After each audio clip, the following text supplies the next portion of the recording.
আকাশ, রৌদ্র আকাশ, আকাশে ছোট্ট করে হালকা করে চাঁদ দেখা যাচ্ছে। আমার বাড়ি থেকে আমি হঠাৎ খেয়াল করলাম সুন্দর চাঁদটা খুব অস্পষ্টভাবে দেখা যাচ্ছে। আপনারা খেয়াল করছেন কিনা জানি না। এই কড়া রোদে এই চাঁদটা বেশ সুন্দর লাগছে, তাই না?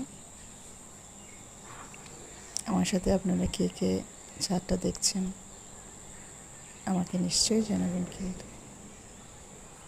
আর শীতের আকাশ, শীতের রোদ দেখতে বেশ সুন্দর লাগছে, অনেক মজাও লাগছে, আনন্দও লাগছে।